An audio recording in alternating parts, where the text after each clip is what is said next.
Hare Krishna everyone, welcome to my channel where we explore different ways to improve our lives both personally and professionally. And today I am excited to give a review of one of my most favorite reads of all time, Atomic Habits.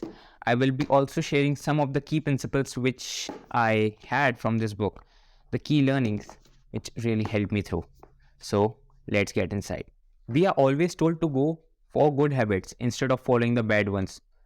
But doesn't it seem like a drastic change? How can a long-time foodie person suddenly become health conscious?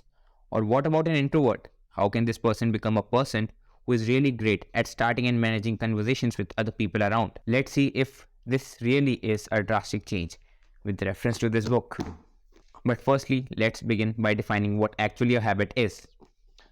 According to James Clear, as he mentions in his book, a habit is a routine or behavior that is performed regularly and in many cases automatically. Also, when I was reading this book, there was one thing which actually struck me, and I really liked that line by James Clear, which says, "Anything wise in these pages you should credit to the many experts who preceded me. Anything foolish, assume it to be my error." Great statement, isn't it? Now, what James Clear defines as the backbone of this book, I don't know why I'm keeping it again by the side. What James Clear defines as the backbone of his book is a four-step model for forming habits. That is cue, craving, response, and reward. Cue is what makes the brain to initiate an action. Craving is the driving force that keeps you repeating that action. Response is the action or habit that we perform. Reward is simply the end goal or the outcome. Now, beginning with the first chapter itself, James Clear mentions habits to be the compound interest of self-development. Just as we see compounding or the compound interest to be in general in our financials, similarly, either 1% better or 1% worse every day can actually make a huge difference in the long run. It may seem insignificant in the short term, say one day or two, but if we continue to perform that same activity again and again, it could either make us 37 times better if we stick to the good ones and down to 0 or even less than 0 if we continue with the worst part. Success cannot be defined as an overnight achievement. It is actually repeated actions over a long period of time. It is a product of our daily habits which we perform. The most powerful outcomes are always delayed. Now, if you are a really introverted person and you don't want to talk to anyone but still you want to break this habit, then start by doing small conversations with people.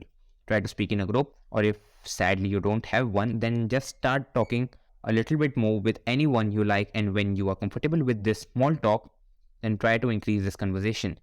Even if you don't become a great conversationalist, if that is a word, you are making progress, and one day you will achieve being a lot better than before with these small steps or atomic ones. Now this leads us to our next point, where the author states, "Forget about goals, focus on systems instead."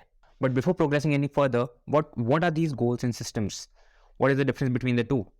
Goals are about the results you want to achieve. Systems are about the processes that lead to those results. There is this quote that is there in the book by Bill Walsh, "The score takes care of itself." If you want better results, forget about setting goals. Focus on your systems instead. Now, if you look at goals, these are great for giving you a direction where you want to go in.